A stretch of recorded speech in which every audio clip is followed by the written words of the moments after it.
Okay, exactly 8 o'clock. A very good evening to all brothers and sisters in the Dharma. So today is the 7th July 2022, Thursday class. We are having it at Brother Dion and Sister Palmer's house. So let us get ready for puja. Brother Song, come. We offer the 3%. Sadhu, sadhu, sadhu, sadhu, sadhu, sadhu, sadhu, sadhu, sadhu, sadhu, sadhu,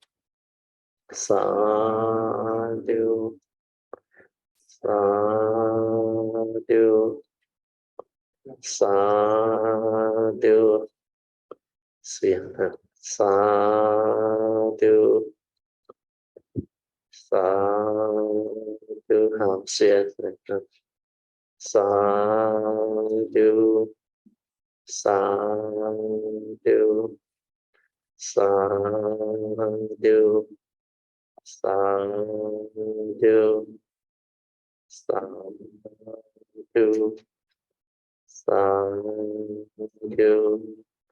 sadhu, sadhu,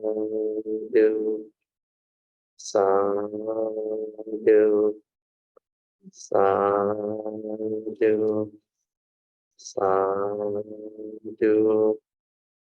sadhu, sadhu,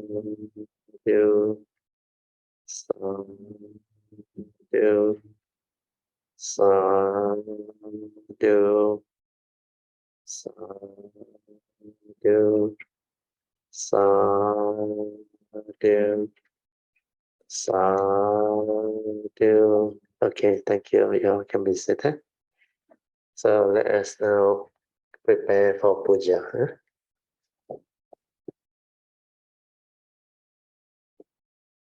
Let us compose our mind, develop the faith, saddha, virya, and mindfully we shall commence the puja chanting. Namo Bổn Sư释迦牟尼佛. Namo Bổn Sư释迦牟尼佛. Namo Bổn Sư释迦牟尼佛.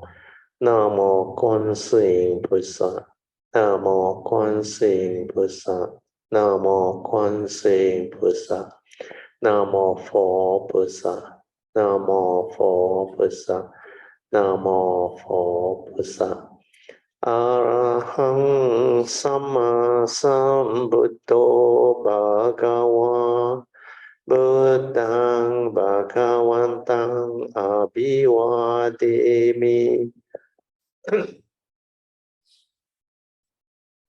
Swakato Bhagavato Dhammo Dhammang Namasami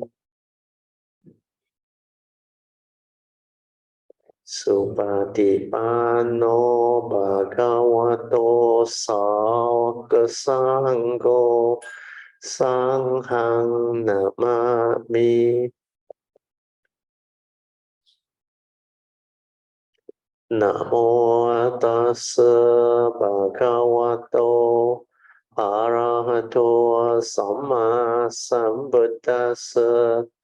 Namo tassa Bhagavato Arahato Samma Sambuddhassa.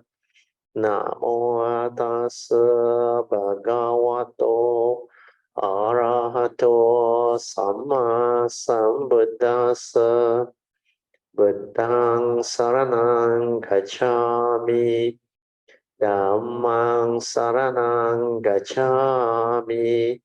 Sanghang Saranang Gacchami. Tetiyampi Buddhang Saranang Gacchami. Tetiyampi Dhammang Saranang Gacchami. Tetiyampi Sanghang Saranang Gacchami.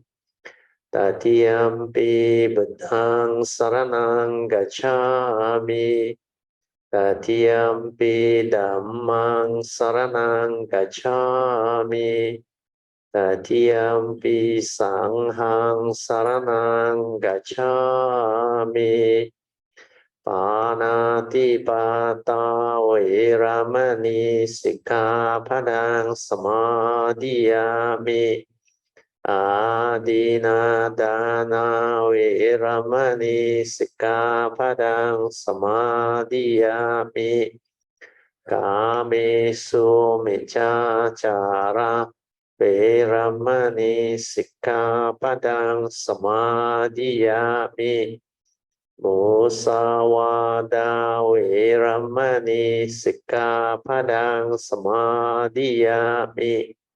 Surameraya majapamadatana veramani sikkhapadang samadhiyami. Okay, now we will chant the Padipa Puja. You can be seated on to page 3 of the chanting book. We will chant the Padipa Puja.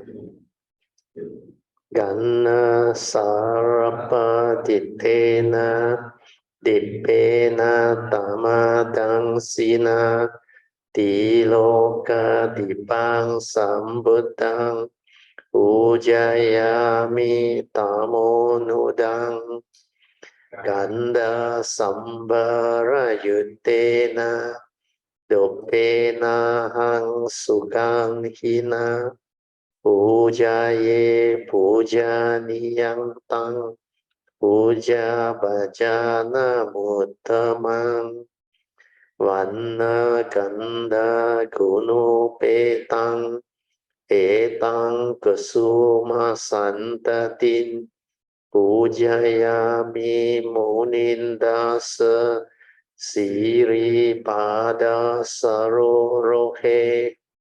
Pujemi buddhang kusumena nena punnena manchena cha hotu mokang upang milayati yata idang me kayo tata yati vinasa bawang adivase tuno bante Aniyang parikapitang anukampang upadaya patigan hatu muttamang adivase tuno bante pale parikapitang anukampang upadaya patigang hatu muttamang adivase tuno bante bojanang parikapitang anukampang upadaya patigang hatu muttamang.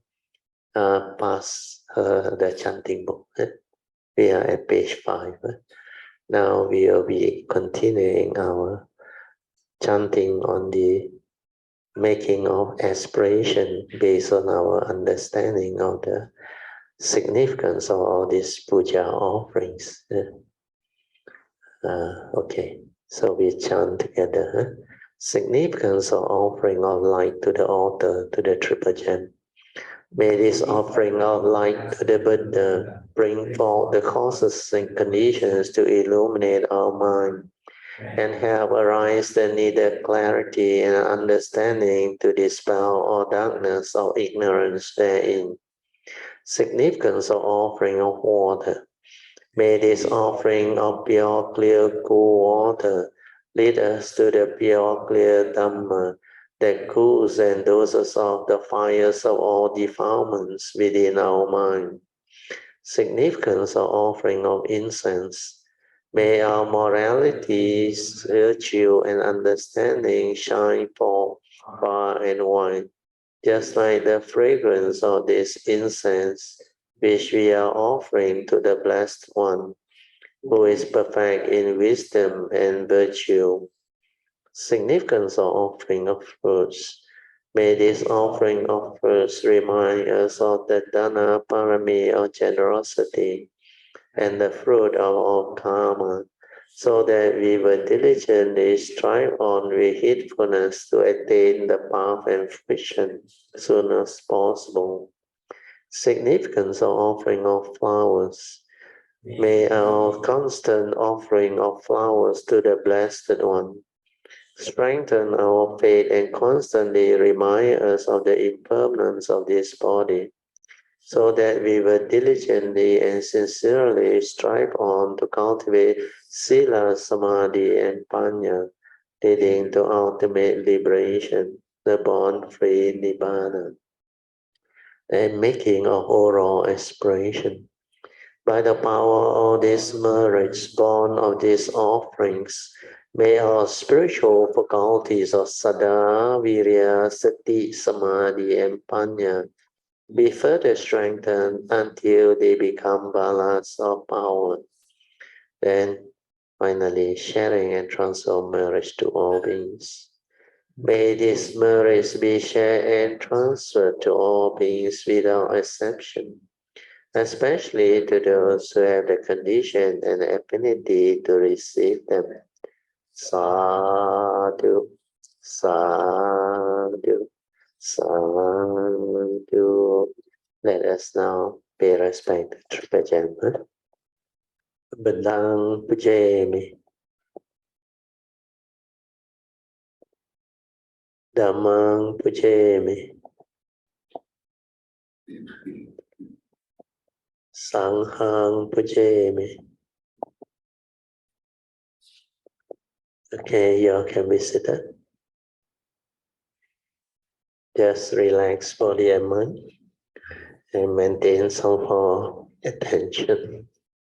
Okay, so it has been quite a while before we return to physical classes. I think so far this is our third session, if I'm not wrong. So far so good. At least we are having more and more Kayamitas coming together.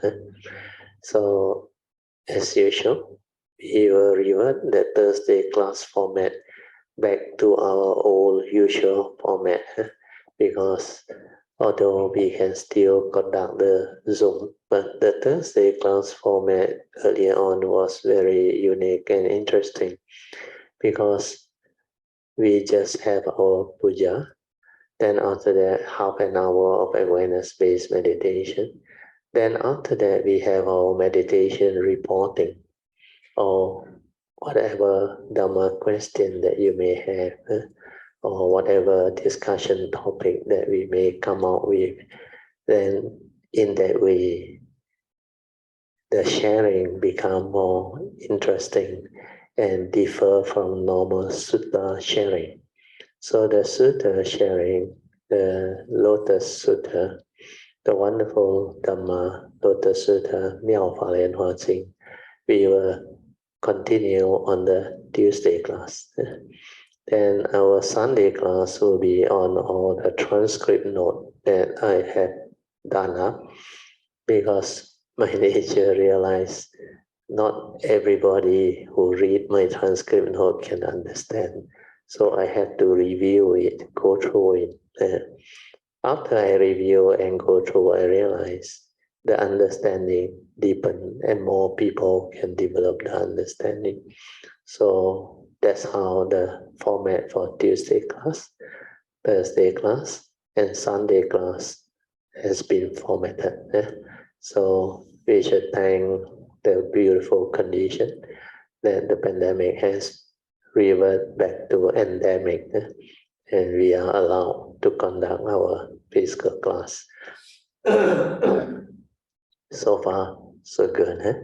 Then with the Zoom, I think it also helped out, because like yesterday, Tuesday class, quite a number cannot make it because of various conditions. Then they actually attended the Zoom. So yesterday I was very surprised. Yesterday, physical class also we have about 7 or 8, I think. But the Zoom was 12. So that turn up was surprisingly. Or the day before, yeah. So we corrected it got Tuesday. So today also I also the Zoom also we have 3, 6, 7, 7. Yeah. Then physical class we had 2, 4, 6, 8, 10, 11, including me. So later on, I don't know whether Sister Tammy and Mother will turn up or not. Normally they turn up. Then we will have 13. Oh, Tammy in already on the Zoom. Okay, so they are not coming for the physical class. They are attending through Zoom. So no problem.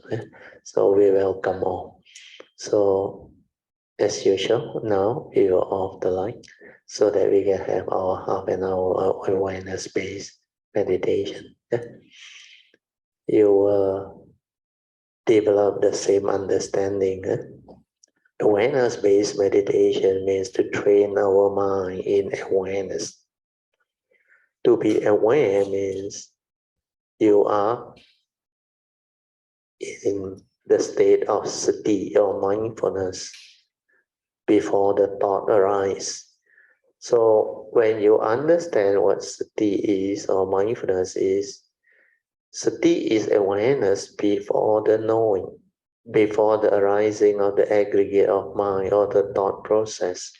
So what you can do is develop this understanding that the moment you are relaxed and without thought, you're already aware. That's why I say the first of the four support is relax. When you are relaxed, body and mind, you are at ease. Then you got no issue, no problem.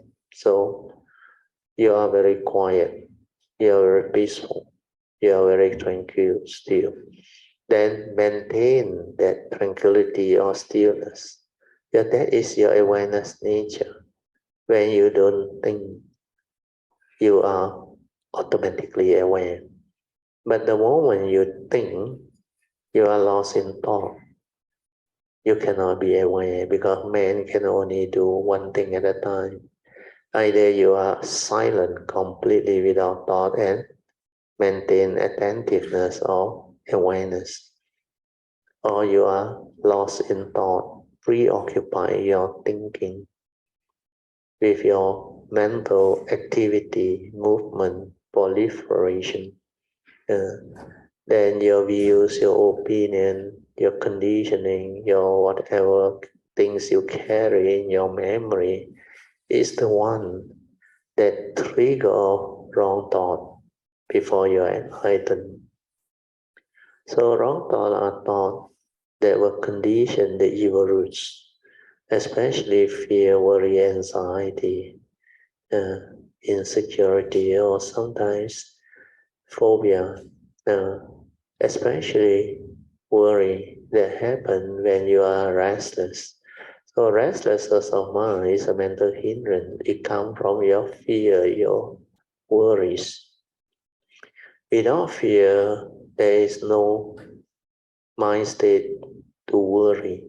Because of fear, you worry. Then after that, you become anxious. So fear, worry, anxiety, they are all connected. Then your mind becomes restless because you develop this negative tendency to worry, not knowing that no amount of fear, worry, anxiety can help you or solve your problem, so-called life problem. So why do you arise the fear, the worry, the anxiety? Because you project your thought. You fear of the future. You worry about what will happen in the future. Then when you recall the unpleasant past, you develop fear, you develop what they call anxiety, sometimes phobia and all these things. So the movement of thought is the cause of fear, cause of negativity of mind state. If you are aware within the moment without thought, then everything ceases. So this is the understanding. That's why we develop this training to be aware, and there is no thought. No thought means the mind has clarity, the mind is tranquil, still. Then it can be aware, it can observe, it can understand what is going on within our five aggregate of form and mind, within life itself, internally, externally. The awareness nature can observe and develop the understanding. And through this observation, you can insight into phenomena or awaken and become different. Then you can straighten your view after the wisdom arise, the understanding arise. You start to observe silently through your mindfulness and awareness how the mundane mind, through its own scarcity, self-delusion, and ignorance, deludedly stir and react to sense experience, triggering of fear, worry, anxiety, sorrow, and lamentation, hence bring about the whole mass of suffering. So this is what meditation is all about. When you are aware, you observe, then you understand how you become angry, unhappy, miserable. Yeah? How your mind states stir and react to what you see, what you smell, what you hear, what you think, what you tactily feel and taste. So all this are the response from memory. And your memory, before you are enlightened, is without the wisdom part. It is full of accumulated views, opinion, belief system, and conditionings. Then what do we accumulate? What do we actually cling on to? Our fear, our scars of memory, our phobia, our insecurity, our unhappy moments. And there are a lot of this type of life experience that we accumulate. Of course, at times when things go our way, we accumulated some happy moments, good experience or success or sudden turn of event that bring about joy and all those things. But all this, even though you accumulate them, you will not think of them when you have problem. When you confront the First Noble Truth reality without understanding that so-called problem or worry, fear, anxiety, they will haunt you, continuously haunt you. Then you cannot be happy, you cannot be peaceful, even though you have those memories. So this is what suffering is all about. When you are mindful and aware, you start to see. Then we ask ourselves, this mind is for us to use. Why can't we develop the understanding to use it appropriately, wisely, to arise the right thought, not the wrong thought? And because we hold the key to our own life destiny, to be happy or to be unhappy is entirely our choice. So through this observation, we can make the proper choice. Then we know the Dhamma, the essential Dhamma, law of karma, you reap what you sow. So you will be able to put into investigation and realize all this important Dhamma teaching. Then through this silent observation, you decide to straighten your view and change for the better.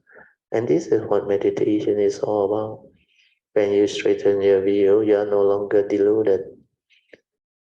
The phenomenal world of consciousness, form and thought process has got no power over you. It cannot delude you anymore into fear, worry, anxiety, sorrow, and lamentation.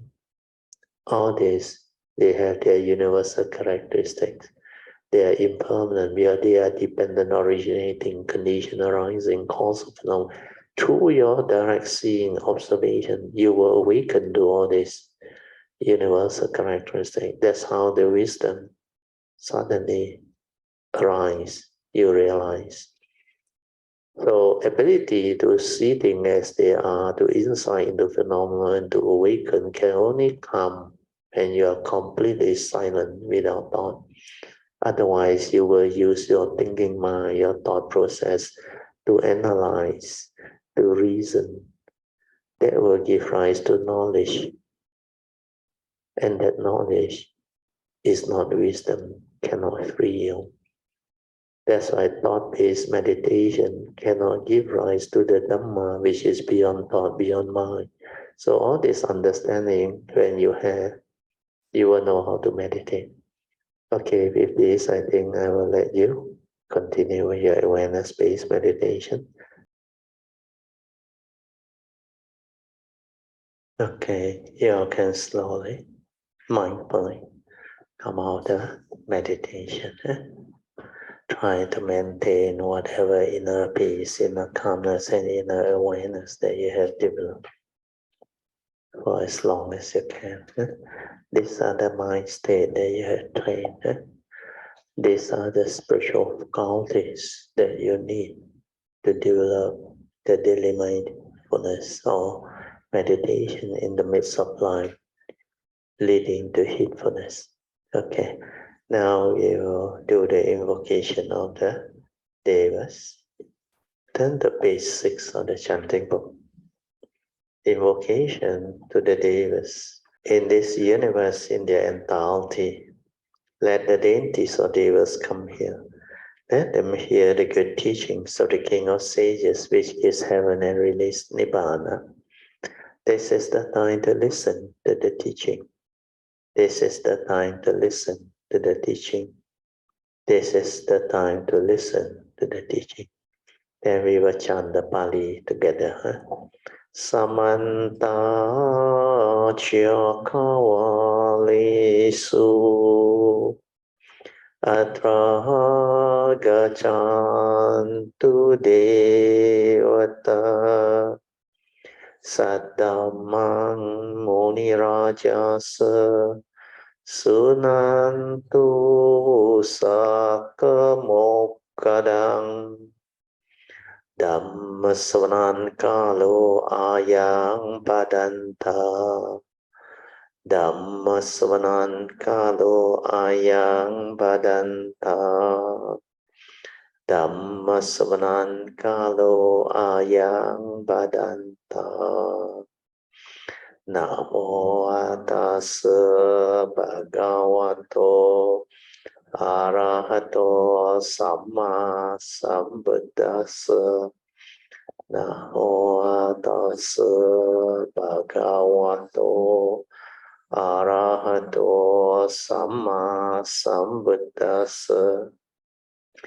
Namo Tassa Bhagavato Arahato Samma Sambuddhassa. Iti piso bhagava arahang samma sambuddho charana sampanno sugato lokavidu anuttaro purisa dhammasarati Sattva deva manosanang buddho bhagavati swakato bhagavata dhammo sanditiko akaliko ehipaseko opanayiko Pacatang veditabo venohiti Supatipano bhagavato saukasangho Pujo Patipano Bhagavato Sāvaka Sangho Yadidang Cha. Oh, sorry. Yeah. To Sāvaka Sangho Samichi Patipano Bhagavato Sāvaka Sangho Yadidang Chatari Purisa Yukani Hatha Purisa Pugala Esa Bhagavato Sāvaka Sangho Ahuneyo Pahuneyo Dakineyo Anjali Karaniyo Anuttarang Punyang Ketang Lokasati. Sadhu, sadhu, sadhu. Okay, you all can be seated and just relax body and mind and maintain some of our attention. So tonight, before we open up for meditation reporting and also Q&A, I would like to discuss some short notes. For those who just came in, do you have a copy? These are the outline short notes for our lesson 81 of the 6 Patriarchs Dharma Dual Platform Sutta. This one I think is dated 1st of August 2018, which is about 3+ years ago, almost 4 years ago. These notes actually were prepared earlier on during the sharing in the class. Then I photostated them because I want to discuss them. But over the past 2 whole years, because of the pandemic, the physical class was cancelled. So this note has been in my Thursday class back for very long. So recently, when we started the class, I saw them. That's why the first lesson, I think I used the first set of notes, which is the Avijja Sutta. So this one is the second set. This one, you will find it very interesting and refreshing. You can develop the recollection or understanding of it. Okay, page 1. This one is the discussion on page 408 to 413, chapter 10 of the 6 Patriarch Platform Sutta. This is the final instruction from Huineng, the 6 Patriarch, to the close disciple. But what we summarize here, the short notes, are what I think that time Sister Manjuan, who was doing the short notes, she actually managed to capture this 2 pages, which is good enough. So I will go through, then we can develop the understanding. The first very important short note is, if we do not use the mundane mind, the silent mind will be there. Do you understand this sentence? How many of you don't understand? Okay. At least there are some who don't understand. I have to explain it. What is the mundane mind? As we all know, the mundane mind is the thinking mind. Okay? So this thinking mind is dependent, originating, condition, arising, causal, phenomena. So basically, it's our thought. That's why the Buddha say under Dhammapada verse 1 and 2, Mano, our mind, is a Mano. That refers to the mundane mind. He said, mind is the forerunner of all things. Mind is chief. When mind arises, all things arise. This is what living is all about. existence is all about. So when you start to use your mundane mind, you create thinking. And what is thinking? Thinking is psychological time, means the thought process starts. That's why it creates psychological time. So this is why the Buddha said the Dhamma or the truth that we realize is akaliko. Akaliko means beyond thought, beyond time. This truth can only be realized by the silent mind, the true mind without thought. That's why it is beyond thought, beyond mind. So if your instrument is thought, then it limits you. How can you realize an enlightenment, the Dhamma, which is beyond thought, beyond time, beyond the psychological time? That's why meditation center on mindfulness, awareness before the knowing. Thought is not active at all. But when you contemplate, reflect, and inquire, you need to use thought, but it has to be a creative process where the nature is silent, aware. Then from there, you inquire, you reflect, you contemplate. That's how you do it. Means you throw up the Dhamma. Why did the Buddha say birth is suffering? Old age, sickness, and death is suffering. The first noble truth, eight reality. When you confront them without wisdom or understanding, suffering arises. Then the final summary. In short, he said, it is due to your sakayaditi, your self-delusion, that condition you to grasp and cling on to this five aggregate of form and mind that I call dukkha. That's why the five grasping aggregate, or in Pali, upadana khandas, are dukkhas. So all this will become very clear when you understand what the Buddha meant by mind is the forerunner of all things. Mind is chief. So when we create this thought process, this thinking means we develop actually heedlessness, because you have not trained your mind. That's why you think a lot. And throughout the day, most of the time, what are normal living beings doing, especially those who are non-cultivator, non-enlightened beings? They think a lot, they plan a lot, then they have a lot of worry, anxiety.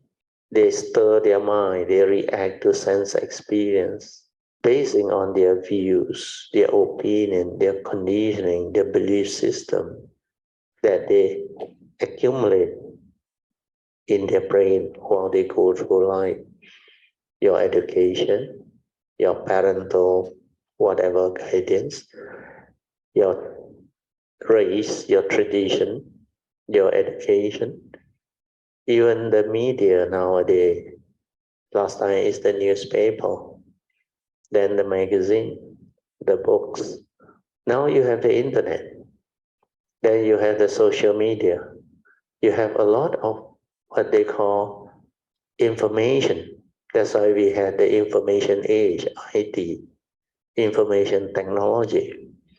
So all this trigger the thought process.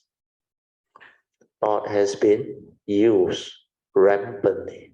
And we need thought to live life, to communicate, to express ourselves, to do the learning and all those things. But thought has been misunderstood, because thought, basically, like I used to explain, is neither good nor evil, like money. But it's an important tool for us to use, to live life, to understand life, to develop whatever skill, learning, and all those things. So thought has its purpose in life. That's why we have been using it constantly, rampantly. But without wisdom, you don't know how to use thought. That's why thought become evil, because through delusion, you create the wrong thought that condition the evil roots of greed, hatred, and delusion, the five mental hindrance. Then you stir your mind, you create negativity of mind state. That's how you suffer. So most people are of that category because they don't have the Dhamma understanding, they don't have the wisdom. So the user of thought is like the user of money. If you are deluded, selfish, violent, with the evil roots of greed, hatred, and delusion, when you use money, money becomes evil. But if the user of money has wisdom, understanding, then money becomes wholesome. So the thought is the same. Before you awaken, before you develop the Dhamma understanding and wisdom, you don't know how to use thought. That's why all thought become wrong thought. But the moment you know how to use thought, thought become right thought, according to Noble Eightfold Path as taught by the Buddha. But to have right thought, you have to have right view. So what is the problem with meditation and cultivation? We are human beings, don't have this understanding.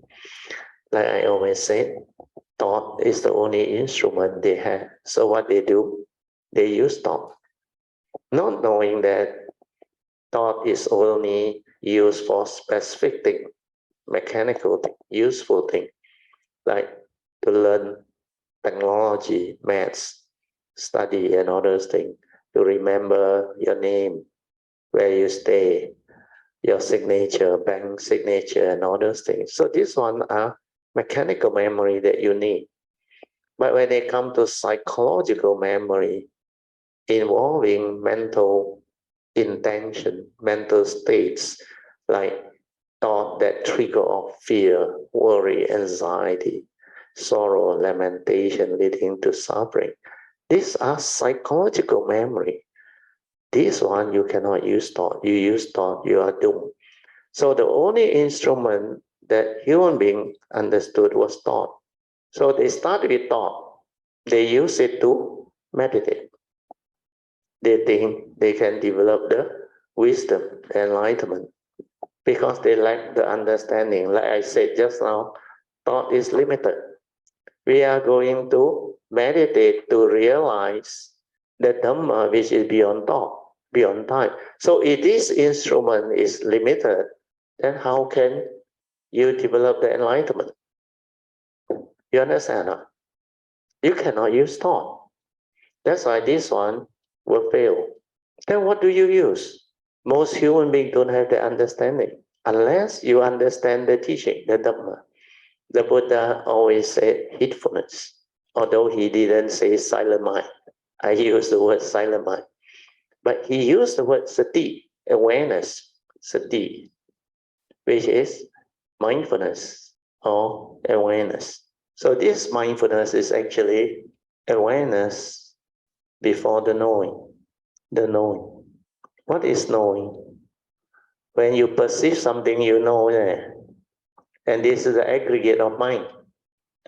So if you have sati, mindfulness, then you are aware without thought, before the knowing or without thought, means silent mind.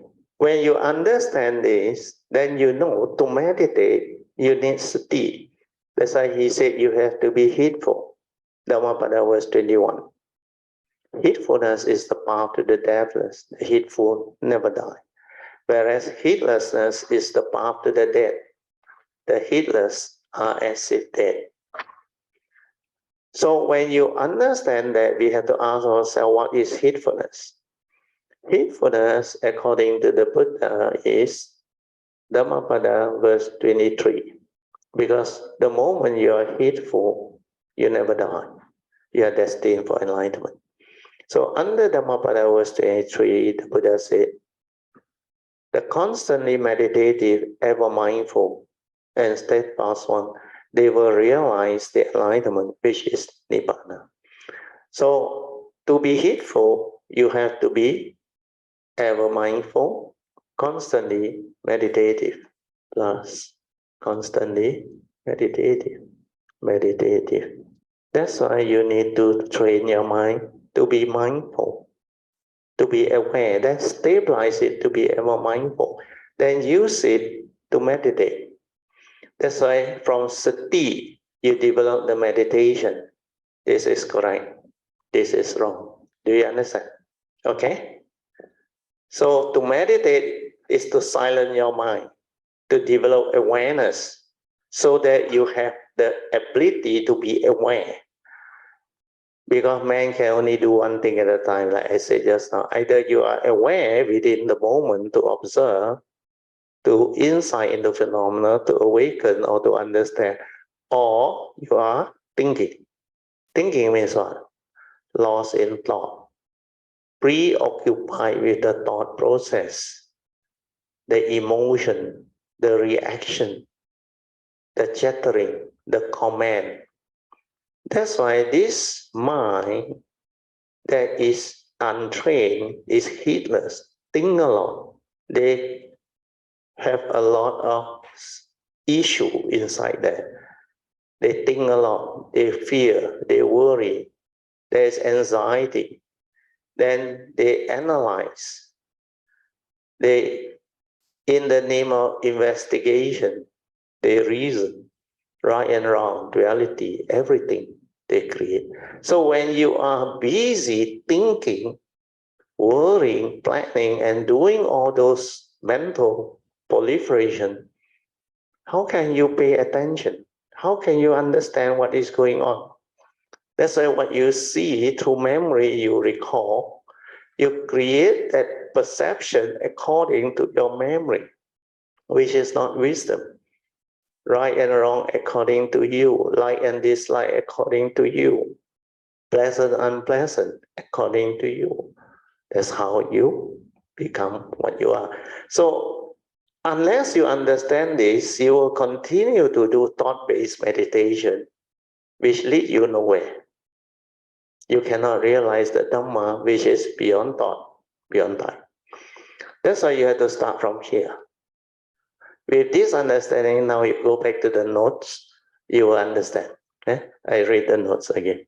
So the first sentence is what? If we do not use this mundane mind, means this thinking, then there is no thought in it. True or not? Then what happened? The silent mind will be there, isn't it? The silent mind that is aware is your meditative mind. That is your true mind. That's why meditation is to relax, maintain awareness, and realize that silent, the true mind, which is capable of awakening. We are only that silent mind, which is awareness itself, sati, that can insight into phenomena and awaken. No matter how much you think, it ends up as knowledge. Your thought, the instrument of thinking is thought. And thought is limited, cannot go beyond its own limitation. So how can thought realize a wisdom which is beyond thought, beyond mind? You can't. That's why the first sentence is very beautiful. And the Buddha said, mind is a forerunner of all things. Mind is chief. When mind arises, all things arise. So this is referring to living. Mundane mind existed. That's why Dhammapada verse 1 and 2 is for living. So Dhammapada verse 1, the Buddha said, if you know your mind is so important, then you choose not to train this mind to be heedful, then you continue to be heedless. Do things according to your delusion, craving, and lack of understanding. Then what happens is it? Then you will act, speak, and think with a heedless mind, deludedly. That has the evil roots of greed, hatred, and delusion. He said, if you do that, suffering will follow you, like the wheel that follow the hoof of the cart. Now you understand.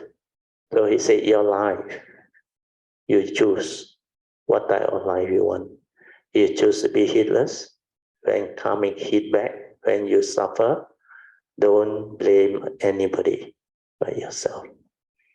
Then the complementary verse, the Buddha says, mind is the forerunner of all things. Mind is chief. When mind arises, all things arise, same. But if you know the importance of this, because mind is chief, when it arises, all things arise. Means everything you do using thought depend on this mind, mundane mind. So if you diligently, through heedfulness, train this mundane mind to be ever mindful, constantly meditative, to develop the heedfulness, then the Buddha said, you will act, speak, and think with a wholesome mind, free of the evil roots of greed, hatred, and delusion. Then happiness will follow you, like your shadow that never leaves you. So it's your choice. If you choose to be happy, you need to train your mind to be heedful. That is what meditation is all about. If you choose to be heedless, continue the way you are. Simply arise your thought, leading to all the delusion. Then the wrong thought, wrong speech, wrong action create negativity of karmic. That's how you fall. That's how suffering will follow you. So thought refers to living.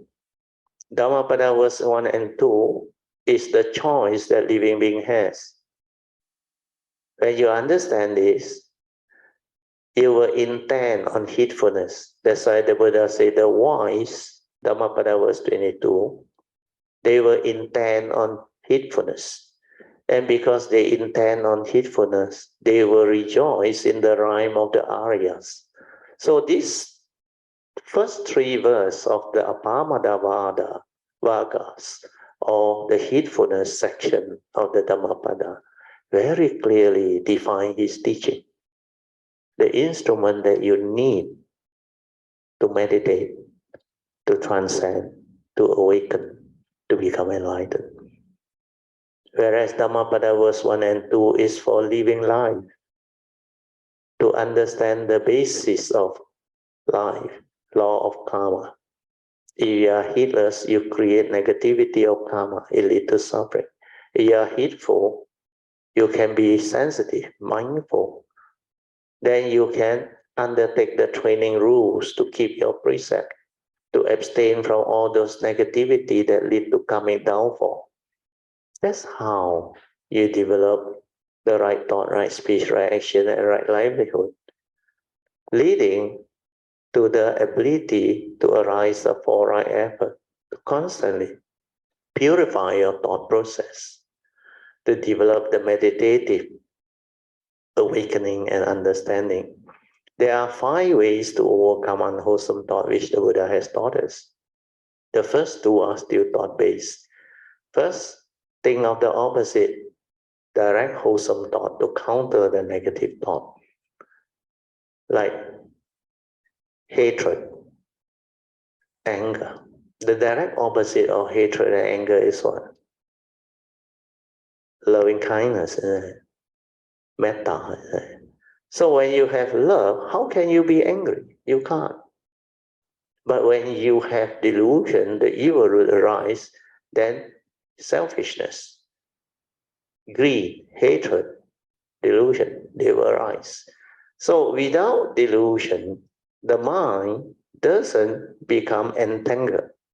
That's why you need to be heedful, to observe, to understand, to develop the right view, to straighten our view. Right view regards to what? Avijja means ignorant, ignorant of what? Of the Four Noble Truths. Especially the Noble Eightfold Path, the first path factor, right view. When you do not understand the right view, the 3 spiritual right view, then you have avijja, ignorant. First is karma niyama, law of karma.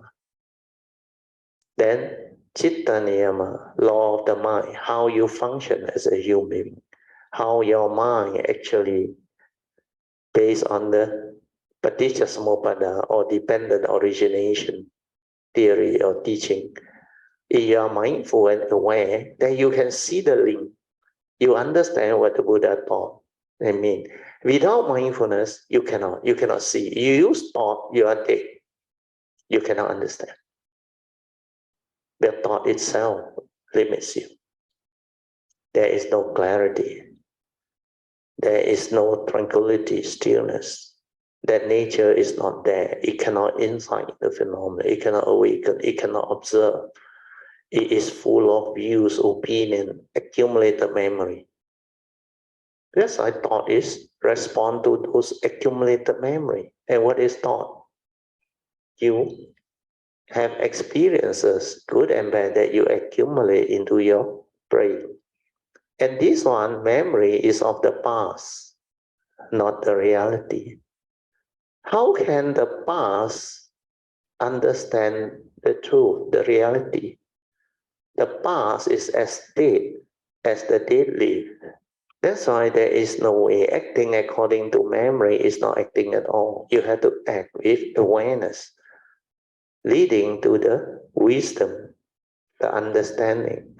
Means you act according to Dharma understanding, following the Dharma way, which is the Noble Eightfold Path, where this is the path that leads to the end of all suffering, or is the meditation as taught by the Buddha. So this understanding is very important, very profound. That's why all of meditation, you must have sati. You must have daily mindfulness, awareness. Unless you have that, you cannot be heedful, and you are as if dead. So thought-based meditation is dead. You don't stand a chance. Because throughout the day, you are heedless. You think a lot, you worry a lot. That's why your habitual tendency, you cannot root out. Like I went to Singapore, a lot of this Dharma friend told me, Brettu, when we heard your Dharma talk, your Dharma sharing, we were full of joy. Well, I talk about the Dharma as a teaching that you can really develop, cultivate, awaken, and make it a living reality. Means you can live it, and it's possible. You not only talk about it. So according to them, they have been searching for 30 years, some even maybe more, at least 20, 30 or 40 years. But they can't find the true teaching. They know a lot of theory, a lot of knowledge through thought-based approach. But what they realize is this teaching cannot become a living reality. They know, but they cannot have those ability to live life according to their understanding. Even enlightenment, awakening, they don't know what it is. They only been told cessation. Cessation of what? They don't know. They study Paticcasamuppada. The first thing, avijja paccaya sankhara. They think they know. I asked them, what is avijja? Ignorant, my brother Theo, is it? Oh, very good. Ignorant of what? Suddenly, the brother Tikya, he looked at me and he said, yeah, that is what I should know. I never asked that. That is key. Ignorant of what? We only believe ignorant because you're not enlightened. That's why you're ignorant. But ignorant of what? They never teach you. Like sati. What is sati? They never teach you. They talk about sati. They talk about mindfulness. I say because the approach to learning is you use thought. Then later on, I say the first noble truth, do you know what is it? Most people tell me life is suffering. That is not the first noble truth. The first noble truth talk about prevalence of suffering. There are 8 conditions that are the realities of life and existence, and all of the mundane aspects of life are covered by the 8 reality. And the final summary is the 5 aggregate of form and mind. If you don't have mindfulness and awareness to insight into phenomena and realize their 3 characteristics of anicca, dukkha, anatta, you will grasp and cling on to it. Where you think it's real, you think you exist as a human being. You think this is a permanent, unchanging entity that you can carry it with you. That's why you develop attachment, craving, desire, selfishness. Then when you cannot understand and comprehend, you trigger fear, worry, anxiety. That's why this organism become the way it is. But the Buddha said, this is not you. Then I asked Brother Tiki, do you know what is the 5 degrees of all? He said, yeah. Then I said, what are they? He tried to recall to memory. Yeah. I said, I have you. Rupa. And then he recalled, oh, Vedana, Sanya, Sankhara. Okay. Do you really understand them? Then later I highlight to him, do you realize there are 2 aspects to it, but you don't know? Even the first aspect you also don't know. You have to recall to memory.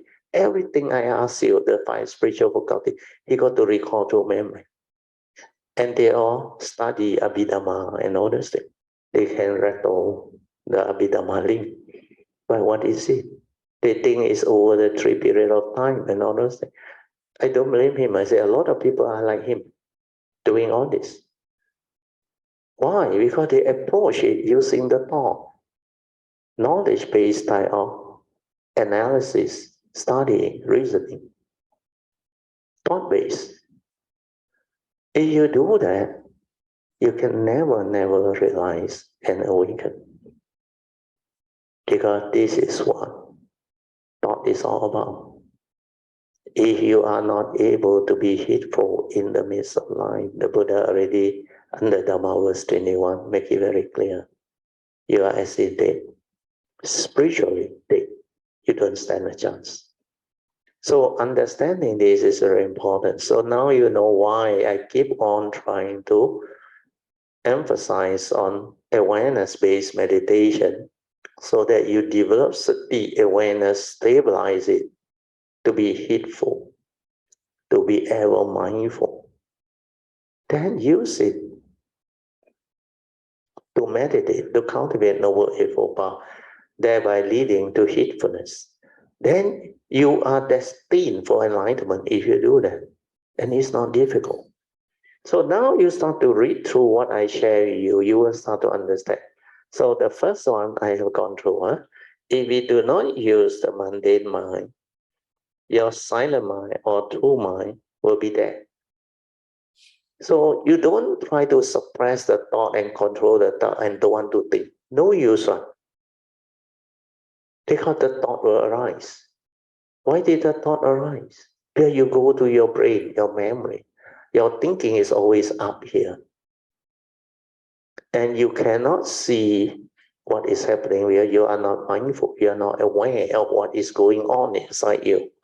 And you do not understand who you are, what you are, how your thought process, according to Paticcasamuppada, the 12 link move. You cannot see the link. You are not aware of any of these things. So you do not know how to cultivate.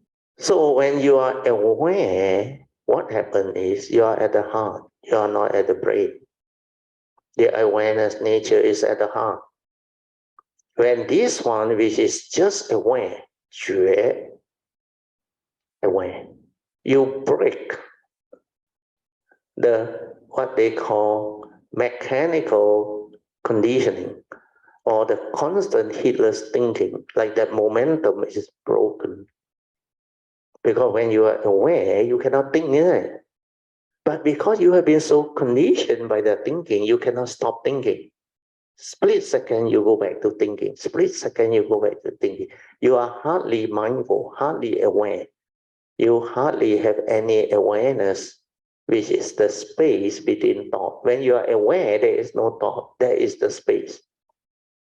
Even one moment of awareness, you find it so difficult if you don't cultivate. If you don't know how to relax and be mindful throughout the day.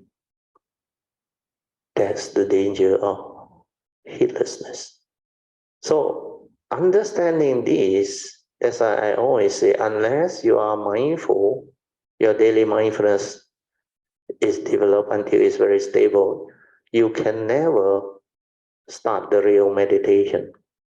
You have not started the real cultivation. Because without sati, you are as if you cannot be heedful.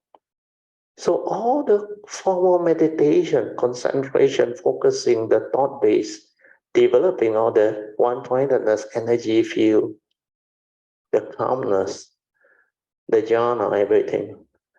You think that is the meditation, then you go and try, you go and find. Well, these are thought-based, leading to energy, psychic ability, and all those things. Then, of course, it manifests. It can do a lot of things. It can make you like superhuman. You can have what they call heavenly eye. You can see people's past life. You can read thought and all those things. But does it give you the understanding of life, the Dharma? Can you be free from the first noble truth reality when you confront birth, old age, sickness, and death, separation? When you are with people whom you don't like, when things don't go your way, then do you understand what are the five aggregates of form and mind? If you don't understand, then how can you put it to test? I said, the way you all learn the five aggregates of form and mind is you memorize. You try to learn as a knowledge. That's why you cannot develop the ability to understand it inside. So every time we will ask you, you have to think. You have to recall to memory. Then you rattle the name out, but you don't know what that thing is. And I have already shared with you all, it's very easy. The real cultivation to understand is, as a human being, we go back to basic. The Buddha said, we are the five aggregate. What does he mean? He said, you have a physical form. True, I have. Agree. Then you have a mind. He said, yeah, I have a mind that has four more aggregate. What are they? You don't have to remember. You just ask yourself, what can your mind do? Which I shared with you all before already. But I find it hardly anybody move from there. I say, you ask yourself, what can your mind do? You will silence your mind to find out, isn't it? But instead of silencing your mind to find out, what do you do? Go to the theory, understand? Think about the theory, the book, or they say feeling, perception, sankhara, vijnana. You rattle this like a parrot. Do you know? Because you never investigate, you never silence your mind. When the Buddha say the first aggregate of mind is feeling, vedana, you can feel, which you will know logically, we can feel, because like I said, pleasant, unpleasant, you can feel it. Pleasant feeling, unpleasant feeling, you can feel it. Painful feeling, pleasant feeling, you can feel it. That's why you have this ability to feel. Feeling is an aggregate. But all these are theory, knowledge. Did you really silence your mind and through the awareness feel? Then it will stay inside. You don't need to remember feeling. You know your mind can do it because you aware and you through your awareness, tactile feeling arise, you know. Understand? Then your mental feeling, when you see something, there is feeling, like and dislike, pleasant and unpleasant.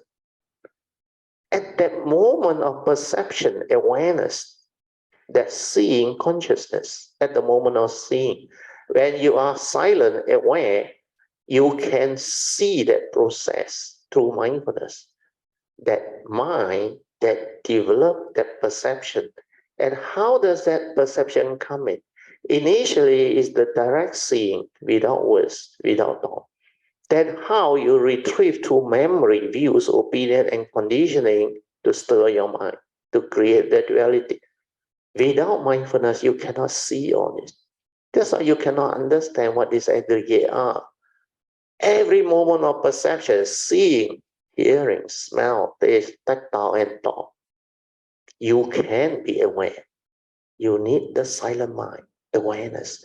Without this, you cannot penetrate. That's why when I teach, I share, I don't have to remember anything. At any one time you ask me, I can answer you. Why? Because I realize it from inside. I didn't develop it through the thought, knowledge like most people. So hopefully with today's sharing, you all can understand. Because there was condition when I was in Singapore. They asked a lot of very good questions during the sharing. And TK was very, I think, full of joy when he actually had the privilege to see me one day ahead, to talk to me and ask me a lot of questions. That's why if I don't go down, I realize they are stuck. They cannot understand what I share, even on the YouTube. What struck him is, from the past, he heard this before. The living Dhamma. Living Dhamma means what? Means the Dhamma we cultivate, we realize, can become a living reality.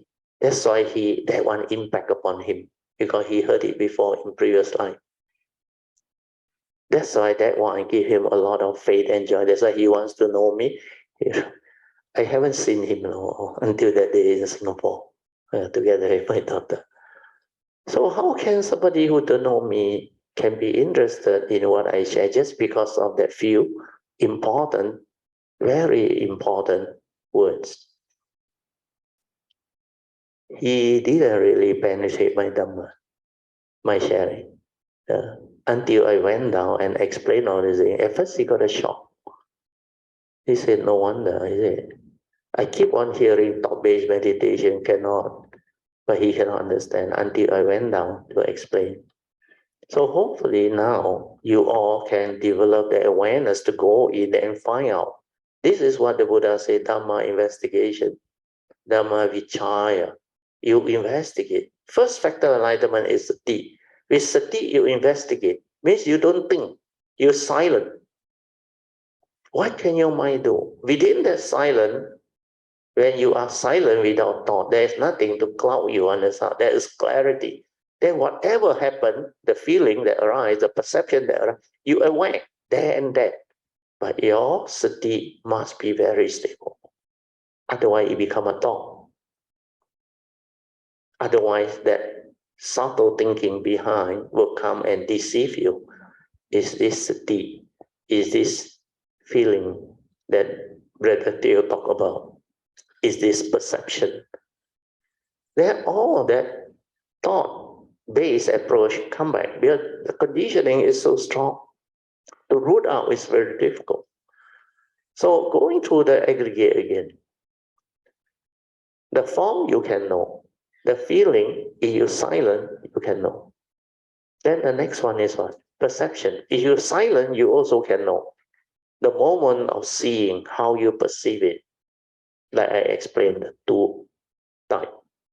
First is the direct seeing, the pure perception before the words, the concept, the description of it come out. Like Sui said, the mental object. Like you say, microphone. You create this word, microphone, then through that phone, through your memory, you create a mental object. Yeah, microphone, magnify the sound. Then you never perceive, you never observe this thing that you call microphone is not a microphone. It's just the way it is. Means there is no observation. Understand? Like last time, Sister Yun Chan, you remember? He said he got a flower or what on her head. Raymond didn't observe, didn't realize. Then Yun Chan laughed. Because he was not silent. He perceived Yun Chan as a wife, as an image. Understand? Yun Chan lah, 幾十年嘅老婆仲睇乜? You still want to see it. That's why the image, when you see the image, you are not attentive. You understand? You are not observant. My wife is very observant. She see things, she remember. Because she observant, the finer detail. That one I must agree, she very good, better than me. But for me, when I aware, I truly aware, I can recollect. Because I aware, but I don't try to remember. But she has this ability. She very observant. So Different people are different. So when you come to cultivation, it's the way you understand it. That's why next time you observe something with the silent mind and with the thought, see the difference. With the thought is memory. The words, the concept come out. Then you don't see, you realize or not. You take things for granted. Relationship also same. You take things for granted. Whatever they do. My wife must cook must do the housekeeping What else? I go out and make money I'm the man of the house If you take things for granted, means you don't have love, you don't have gratitude, you don't appreciate what your wife has done for you and sacrificed for you, even though they just housewife. But do you know their duty are way beyond what you all can expect and think. The role that they play. When they do their duty, they sacrifice for their loved ones, their family members. That karmic inheritance is fantastic. But because the lack of appreciation from the loved one make them feel like not worth it, unhappy, miserable. Means what? You assume I supposed to do all this. So you treat us like what? They say asampo, you know what is asampo, not like your servant, understand? Huh? 终于教, huh? Scold and all those things. But if you have the Dharma, you are sensitive, you observe that you know how they have aged, how much they have sacrificed for us, how much they have done for us, then that gratitude, then you will actually reciprocate. You will talk to them very nicely. Thank you. Yeah? Or you call honey or lao po or what, up to you. Thank you. They will feel good. Then rejoice. You say, you have done a lot, sacrifice. Now you deserve a good holiday, a good dinner, a good trip. I tell you, it will give them a lot of joy. And that is virtue. That is gratitude, understanding. We don't take things for granted. We are not cluttered in our thinking. So meditation is to make you more and more sensitive, aware, and develop all the virtue, not the selfishness. You only see yourself and not others. That is selfishness.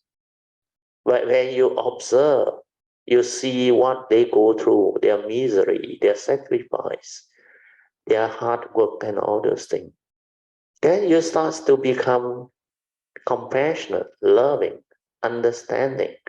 Then that gratitude, that respect, that kindness, that gentleness, the pleasantness, the noble eightfold path will manifest. With right view, you develop the acceptance and the understanding. Then you develop the right thought, right speech, right action. Then the four right effort to constantly improve ourselves, purify our thought process. So this is how you develop. So outer perception is what? Sankhara. Sankhara is the most difficult to see. When you silence your mind, thought is respond to memory. You see how the thought come out. When the thought come out, initially is the pure consciousness, like the Paticca Samuppada that I explained in the Thursday class. When Brother Song bring out the condition about the retreat that he went to. So this pure Vijnanam, the third link, is that pure seeing, the direct seeing, before the content of consciousness go in. Because you think, avijja paccaya sankhara, you want to understand, you go and think. When you think, you make contact with the brain. Understand? Your brain is an organ. Upon contact, like the physics, it trigger the light bulb to light up. It's like you become conscious. And that is thought consciousness. If it's the seeing, then the seeing consciousness with the thought, the mundane mind inside that. So that true mind, which is awareness, when you perceive something, you shrink your awareness, consciousness into a small area. Then you input the content of consciousness and trigger off the thought. That's why thought become limited. From spacious awareness, shrink become that. Where you perceive, you narrow your vision. Then when you do that, you silent, you aware, you mindful, you can see all this process, how you retrieve to memory. They are all your views, opinion, conditioning, your phobia, That's why you have fear, worry, anxiety. Then you have all the movement of thought. One on one. Your belief system, your views, your opinion, your conditioning, even your tradition, your culture, your education, whatever you accumulate. So this is how human being has been creating all the heedless living, deluded wrong thought, that condition their lack of peace, lack of ability to be aware, to understand what is going on. Then the egoic mind still think they are right. They still want to hit out at others. That's how selfishness through psychiatry develop. They believe they exist, they are real. That's why they want to own, they want to possess. And all this is delusion. Developing the egoic mind to be more and more possessive, selfish, violent, deluded, aggressive. So all this will happen. Then when you silent, you start to observe yourself in life, how you get angry, how you become emotional, how you become fearful when the first noble truth hit you. Aware, silent, don't go and think. When fear arises, stay with it. Find out what is fear. Is fear me? Before fear arises, there was none. This one is understanding as knowledge. But when you silence your mind and be with it, and realize when I don't think, I don't project my thought and intensify the fear, what happened to that fear? It ceases. You only have to be with it. The awareness, that nature, the purifying awareness, the true mind, will cause the condition arising fear to cease. When you observe the cessation, that is the third way to meditate. Silent, aware. Then you realize it arises dependent on wrong view, condition. Then when I don't do anything, I develop awareness, it ceases. And that is a realization, not a theory, not Brother Theo tell you, not the Buddha said. You see it, it will stay with you. Then you are 100% convinced fear was never me. Then you can reflect and connect. That's why I can teach you. Fear come and go, dependent originating. You never die. Then how can fear be you? Then why all the cultivator develop such delusion? You after meditating 10, 20, 30 years, I still have fear. Then they try to suppress the fear. They try to control the fear. They try not to have fear. All this is thought-based approach, suppression. Fear can never be rooted out without wisdom. When you understand fear was never you, why must you do anything? You only need to silence and aware. That's why without sati, you cannot realize that. You cannot free. That's why you chasing against your shadow, fighting against your own delusion. The real meditation is very simple. Silent, relax, aware, observe as see how it is. Then develop the understanding, like the Satipatthana, the fourth foundation. Under the Singapore talks that Lady Lorita asked me, the four foundation of mindfulness. Why they say mindfulness of Dharma is mental formation? Because the translation, they go by theory. Then I laugh. I said,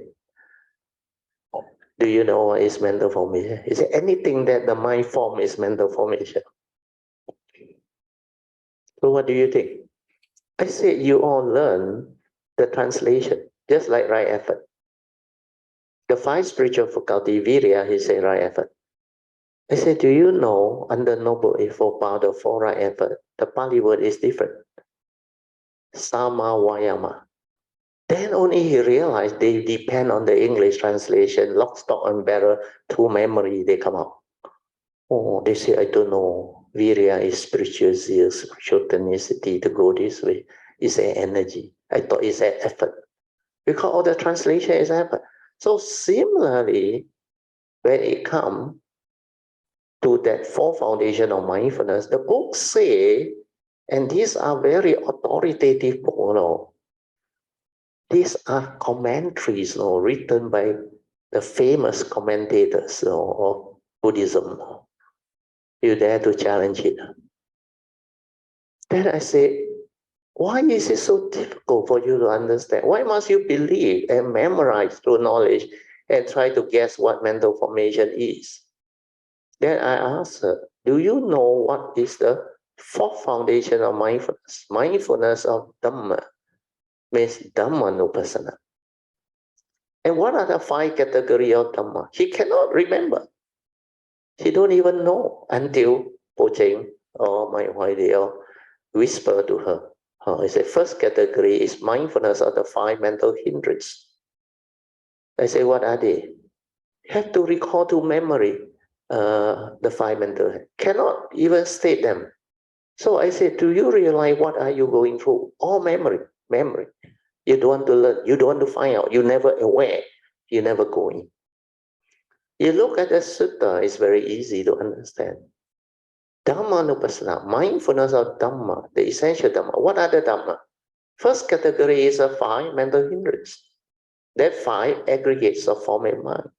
That's 6 internal sense bases and 6 external sense bases. Then after that, the 18 sense line. Then the next one, 4th category is mindfulness, 7 factors of enlightenment. Then 4 noble truth and its strengthening. And the first category, mindfulness of the 5 mental hindrance, fear is one of them. And in the sutta, the Buddha said, when you are mindful of this mental hindrance, when there is greed, hatred, or fear, you must be aware. And when you aware, what did the Buddha say? You will come to know how the arisen fear ceases to be. That's why you aware, you don't do anything. Then you will cease. Where you saw is ceasing. Then you will come to know after you go to the 4th way to trace the origination factor. When you do the 6 internal sense bases and 6 external sense, then you realize the 6 internal sense bases is our 5 senses and our brain. So this one, internal. External is our sense data. When the sense data come in upon contact with mind, it triggers consciousness, the 18 sense, right? The 3 sets of 6. At the moment of sense experience, you have to trace the origination. Then you are mindful and aware, you realize every time you stir your mind, when you get angry, excited, or emotional, it's through the senses. Either you see something you don't like, or you hear something abusive that you don't like, or you recall your phobia, your fear, or whatever. Then you realize these come from the sense basis. When we don't have right view to see things as they are, we stir our mind. We create all this mental hindrance when we lack the spiritual faculty. So understanding this will free you. That's why the Buddha in the sutta say, after that, you will come to know how the unarisen mental hindrance comes to be. Without this mindfulness training, you cannot see, you cannot understand. Then finally, what did the Buddha say? You will finally come to realize how in the future, all this mental hindrance cannot arise already. Because you have realized it, understand, you are awakened to it. Then you know it cannot arise anymore. You are not deluded anymore. Fear was never you. Anger was never you. Selfish, the egoic mind was never you. The content of consciousness is through your brain, your conditioning, your belief system. And then you can see paticca samuppada, you realize there is nobody inside there. No permanent unchanging entity. Everything is mind process. Avijja is wrong view, also a mind process. Because you don't understand, you lack understanding, you go and think, you create sankhara, where you go to the brain to think. And what is the brain? Memory. Memory create thought. Your thought is respond to this memory. And these are all your rubbish inside the memory most of the time. That's why you cannot arrive at thought. Then the third thing is sankhara paccaya vijnana, which is the pure consciousness, the pure perception, but you cannot see where you lack mindfulness. Instead, spontaneously, the craving arises already. Means what? The content of consciousness go in. Within the content of consciousness, your emotion, your fear, everything inside there already. That's why upon contact, feeling arise. How to see feeling? You can't. Because when the five aggregate, you don't study with the awareness to feel, to see how it arises and how it stirs. Under Vedana Anupassana, what did the Buddha say? When pleasant feeling arises, aware. Unpleasant feeling arises, aware. Aware means what? The pure feeling is gone. It has developed into the negative and positive feeling, pleasant and unpleasant.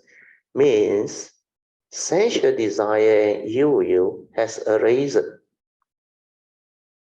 Then you must know you have been deceived, deluded. That's why mindfulness of feeling keep you within your awareness, clear comprehension. But when you're aware that this mind has stirred and become pleasant and unpleasant, which are the first two mental hindrances of sensual desire and ill will, it will hinder your mind from entering the meditative state. Then you somehow go and note pleasant, pleasant, pleasant, pain, pain, pain, creating more thought for what? You think that is vipassana? You think that is mindfulness? Wake up. Don't be gullible anymore. All this, hopefully, will go in. Okay? So I have to move on. Huh? Otherwise, not enough time already. Sorry, huh?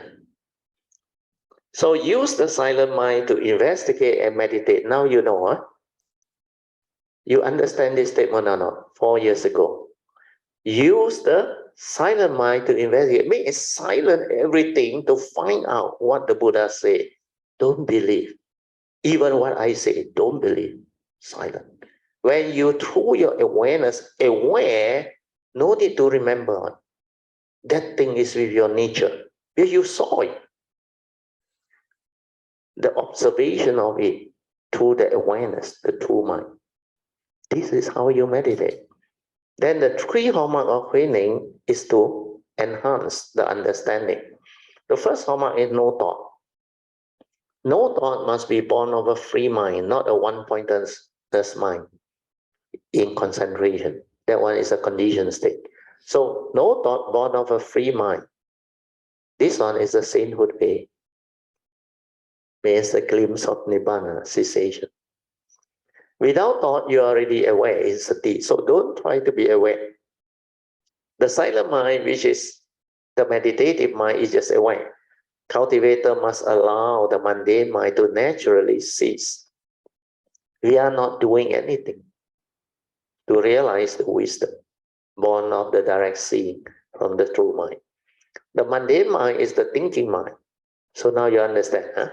Which is dependent originating. Dependent on memory, thought arise. You understand? Then the content of consciousness all go in. That is dependent on ignorant mental activity, sankhara arise. Then avijja paccaya sankhara.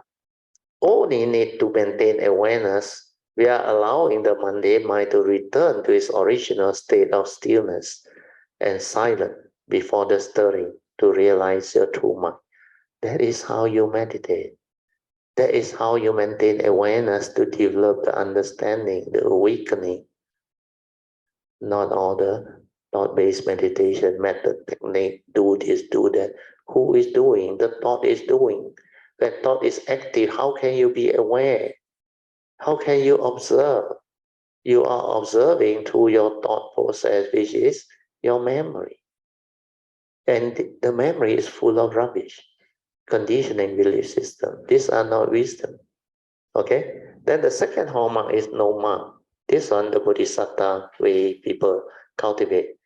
The first one, no thought, sainthood way. You want to develop until arahantship, you only do no thought, enough. Silent. Let the cessation happen. Then all the 10 fetters you can break. Then you can realize all the sainthood, Sotapan, Sakadagami, Akanagami, and Arahantaship. No mark of a self cultivating, no mark of others, and no mark of life, existence, and Dhamma. That's why within true emptiness, all this is to be. You have to realize this through your direct see, realization, the silent mind, the awareness. Then when you awaken to the three universal characteristics, then you will understand this no mark. No mark means what? No permanent, unchanging entity to cling on to hold on to say, me, I, all these people. No such thing. Anatta, non-self.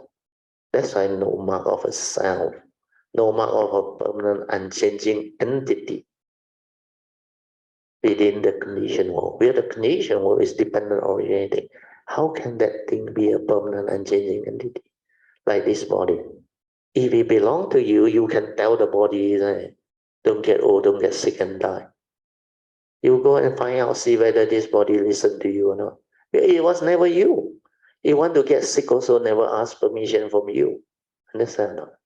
So how can it be you? It has its need. It goes the way of nature. So observe all this. Through direct seeing and silent observation, you will understand all this nature's law. You will understand all this Dhamma, all this teaching. Then you awaken. Okay? The third one is non-dwelling. This one also Bodhisattva way. So if you are not doing, then no need to worry. Non-dwelling means your mundane mind must collapse. Then your mind don't have anything to dwell on. Who dwell? The thought dwell in it. Correct or not? The thought through its mundane thinking dwell everywhere. When you think, you dwell there. When you perceive the Buddha image, you dwell there. Then you start to see, wow, this Kuan Yin image, very beautiful, very Zhuangyan from where and all those things. Whatever you perceive, you dwell there. Then you create thinking. So this is all dwelling. Dwelling can only come from the mundane mind.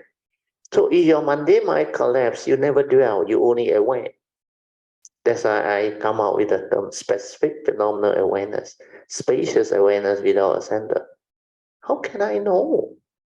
I never learned this line. Nobody taught me. Because this is from the past, the realization. When this nature connect, it come back to this form and mind. That's why because of that thing, it inherit. That it had the understanding. That's why I can understand the three hallmarks of winning. Then number 4. We grasp and cling onto the 5 aggregate of form and mind. Because of what? Sakayaditi, self-delusion. We think this form and mind or the human being is real, and we exist as a permanent unchanging entity that we call self, the me, the I, the egoic mind. Then the ego manifests as what? As your title, Tansri or whatever.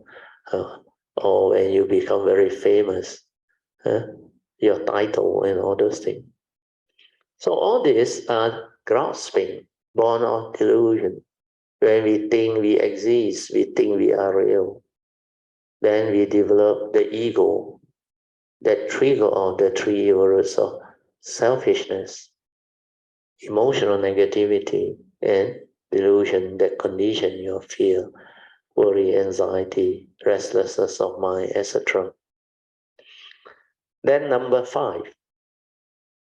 The 5 aggregate of form and mind are empty because they are impermanent. So see it in the silent awareness. Every phenomenon, not only the 5 aggregate, they have the universal characteristic. Then number 6 and 7 is the most important. From the source, the first thing to come out is the pure awareness. That is your true mind, the silent mind, your awareness nature. Then from there, it triggers on the thought process, the mundane mind, the thinking. Why? Because we have the senses, we have the memory, we have the mundane consciousness trapped inside. That's how the mundane thinking, mundane mind arises. So when mind arises, like the Buddha said, mind is a forerunner of all things, the phenomenal world of consciousness and form arise. That's how we lost ourselves through creation.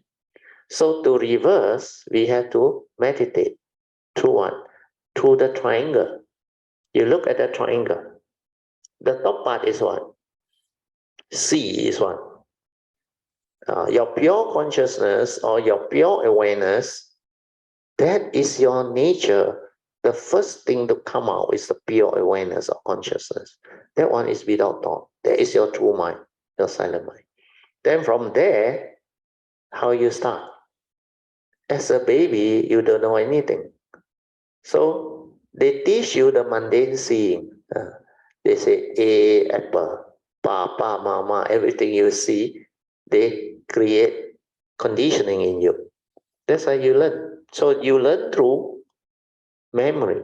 You learn through knowledge. That's why the arrow on the right go down to the senses. The senses are your 5 physical senses and your brain, which is the 6th sense door. And the 5 aggregate of form and mind, the 2 aspects as a living being and as a thought.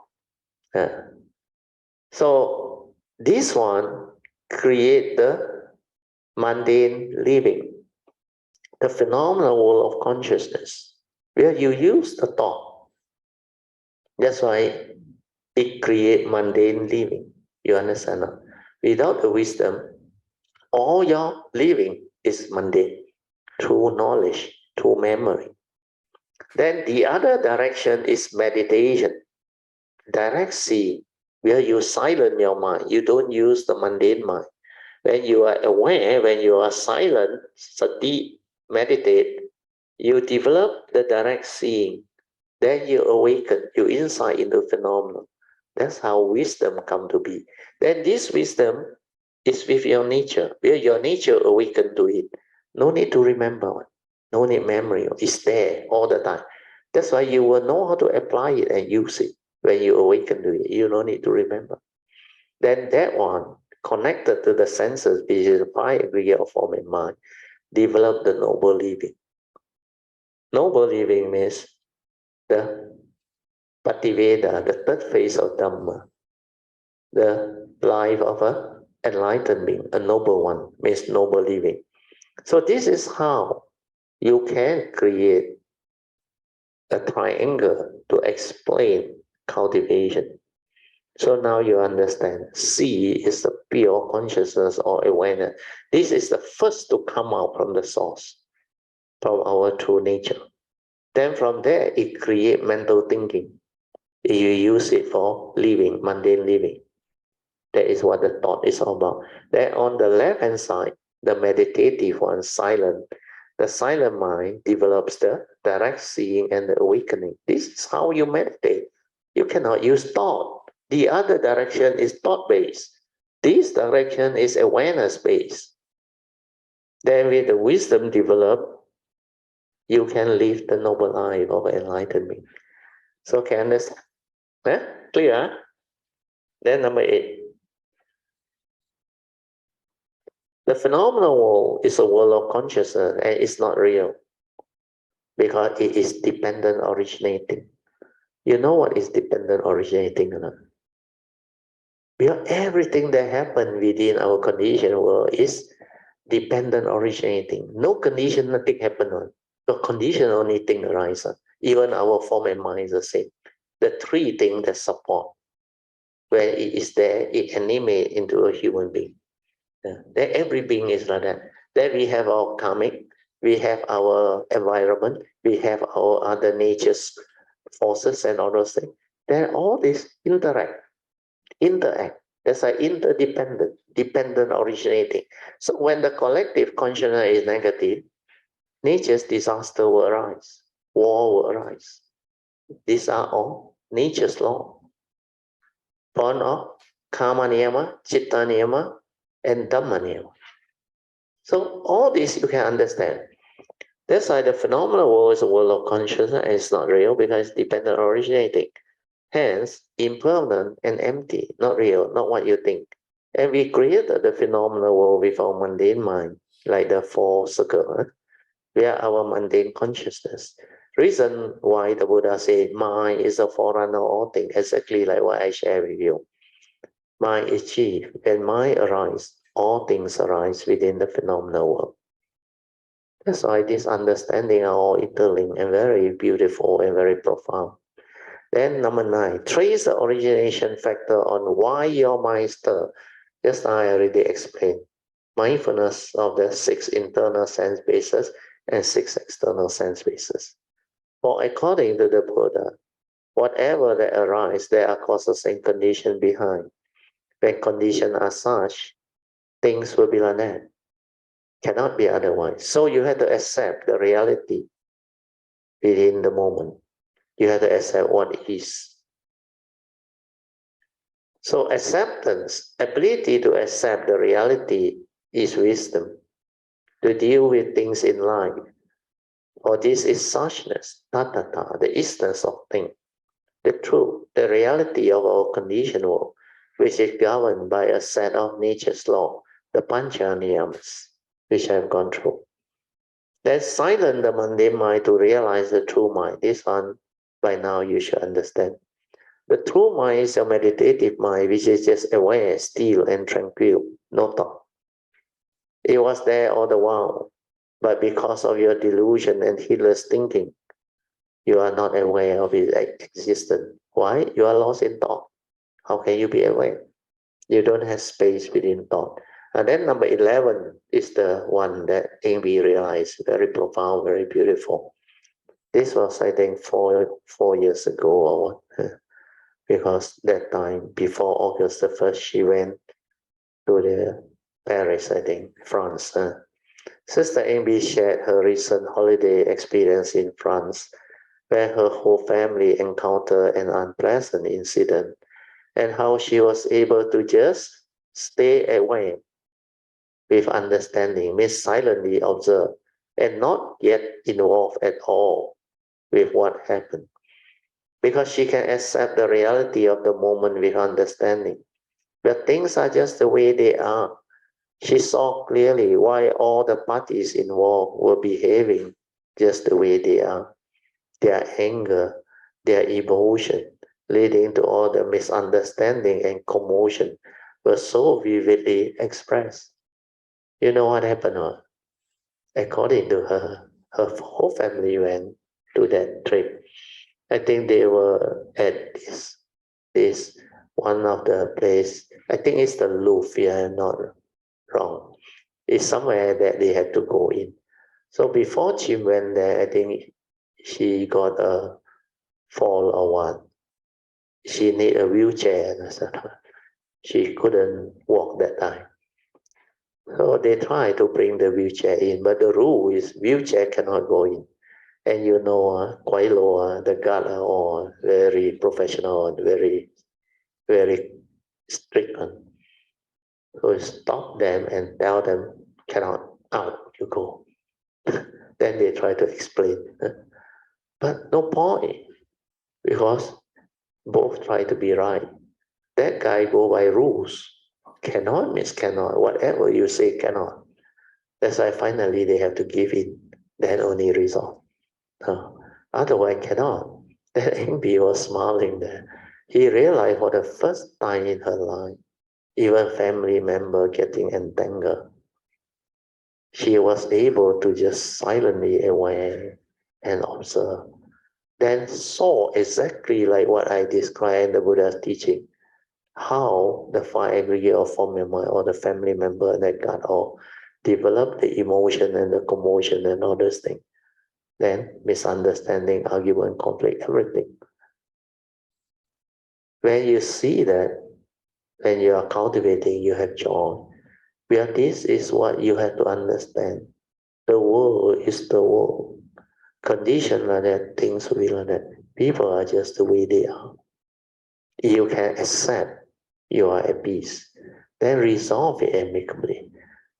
That's why finally, if she need to, if it's not resolved, she will go and resolve it through noble effort power. You need to say sorry. Say sorry.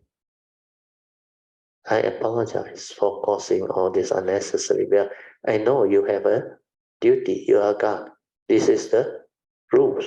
We have to abide. Thank you. Then resolve. Otherwise, that fellow, when he's angry and emotional, he is not a normal God. He just want to tell you all. Everybody is just the way they are. So this one is a very good one. Learn to develop this as a cultivator. And you can see this, it's just like you observe the five aggregate of forming mind, or the five mental hindrance, the unwholesome thought, the fear, the whatever. You see it ceasing. Then you understand the universal characteristic. How it arises, how it ceases, how it's dependent, originating, condition arising, cause of phenomenon, no reality, empty. He no you, he no me. Then number 12. But they advise that most important thing in life is to resolve everything amicably. Why amicably? Huh? Do you know why? Huh? Why must you resolve things amicably via wisdom and understanding without being egoic? Huh? It's obvious, isn't it? You want to stop the karmic from continuing, isn't it? When you resolve it amicably, nobody gets hurt, no misunderstanding, means no more karmic negativity in the future. Understand? That's why amicable solution is to avoid future karmic repercussion. Okay? Then next one. Sister Tammy shared an incident on how her inner nature was able to suddenly spoke and share from her heart and not from memory. Her mundane mind just cannot understand what happened. This is spontaneous. Sometimes when you have some form of understanding already, then you don't allow the thought to scare you like Paisei or say, then suddenly you just speak. Then you realize it come out like a flow, very naturally. Don't need memory on. She experienced it that time. But the moment you become curious, it's gone. Understand? The thought come in. So you must silence and let it arise spontaneously. When you have the thought that tell you, paiseh lah, don't do this lah, gone already. Because that is a mental hindrance, the fear, the worry, the thought that is shy, egoic. So never do that. Be natural. You don't know, say you don't know. If you understand, try to express it. If it comes spontaneously, that is the best. That is the right one. Then number 15 or 14. Do not mistake memory, which is knowledge. And this one is the most important. As wisdom. I repeat, do not mistake memory, which is knowledge, as wisdom. When we commit whatever understanding to memory, it becomes knowledge. So this one song will understand, because memory is always of the past, no more a reality. Then number 15, understand clearly what constitutes evil so that you can deal with them when you are mindful of them. The same goes with all the other essential Dharma, so that we know how to use them to develop the cultivation appropriately. Then finally, develop wisdom via the direct seeing, not through the thought process. Then we will be able to live in the world of mark and yet not be affected by them, because we know they are all illusionary and not real. So the draft outline before the editing was prepared by Sister Manjana, dated 1st August 2018. So that's all. Let us rejoice. Sadhu, sadhu, sadhu. You can understand this, my nature rejoice with you. Although 2 pages, almost everything is there. If you have cultivated correctly, you will rejoice, you will penetrate. Okay? So today I think we don't have enough time for Q&A and reporting of meditation. Maybe next time, I can still take one question if you have. You want to ask anything related to what we shared today? Or elaborate on it, or express it in your own words, you can. Anybody? Huh? Why everybody so quiet? Oh, Jintai, Sui An hinted to you. You fly all the way from Germany. Oh, Jingyao. Oh. Wow, Jingyao 好了了。Oh. You're supposed to wash your breath.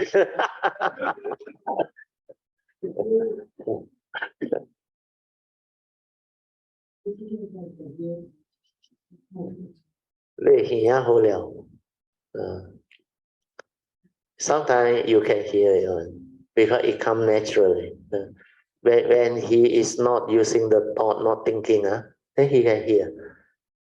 You remember when you are young, if you want to be attentive, like at night you hear something and you're not sure what you do? You silence everything. Then you use your senses to find out. That will make you more sensitive. When you don't think, you are not preoccupied with your thinking, the other perception. Then you only on one senses. Then you hear very clear. So just now, Chingyap must be not dreaming. So she, that moment, can hear your heavy breathing. I must say heavy breathing. According to him, non-smooth. But don't worry. If you relax, it becomes very natural. It becomes very smooth. The anapanasati becomes very smooth. Where you don't resist. When you resist, it becomes not smooth. Oh. Nature is like that. Like when you don't have stress, don't have problem, your heartbeat all very good. But when you have stress, when you have worry, anxiety, your heartbeat, your immune system, your blood pressure all shoot out. You are not relaxed, not at peace. The mind conditions the body. When the mind is peaceful, the body is peaceful. When the mind is still, tranquil, the body is still, tranquil. So all this you can find out when you do awareness-based meditation. Okay? Sadhu, sadhu, sadhu. Okay, 10:31, we better end. Okay, let us share merits. Akasata cha bhumata devanaga mahindika punyang tang anumoditva chirang rakantu lokasasana Ittavata camehi sampadan punya sampadan sabbe deva anumodantu sabba sampati siddhya idang menya tinang hotu sukita hontu nyatayo idang menya tinang hotu sukita hontu nyatayo idang menya tinang hotu sukita hontunya tayo dewa wasatu kalena sasa sampati hetu cha hito bhavatu loko cha raja bhavatu damiko imina punyang kamena mame bala samagamo satang samagamo hotu yawa nivana patiya sadhu sadhu sadhu. Okay, you can pay respect mindfully to Lord Buddha. Guanyin Bodhisattva and all the worthy ones. Dear brothers and sisters in the Dharma, let's rejoice by saying sadhu 3 times to Brother Teo and Mrs. Teo for coming all the way to share this profound and beautiful Dharma with us. Sadhu, sadhu, sadhu. Sadhu to Sister Sui for fetching Brother Teo and Mrs. Teo and setting up all the Zoom and cameras and recording. Sadhu, sadhu, sadhu. Sadhu to each and every one of ourselves for having the good parami to listen to this true Buddha Dhamma at this time. Sadhu, sadhu, sadhu. Also, big sadhu to the whole family for hosting us in such a wonderful. Very good venue.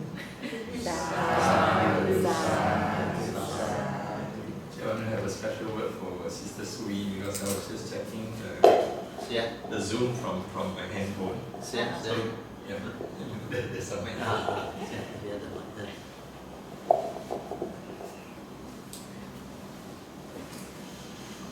Well, I wanted to say a big sadhu to Sister Sui for the Zoom that she set up.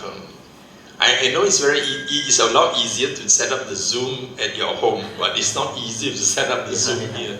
And I think it was very wonderfully done. And there were total 12 people on the Zoom. Including Brother Teo. Deduct that there's 11, including Po Cheng from Singapore.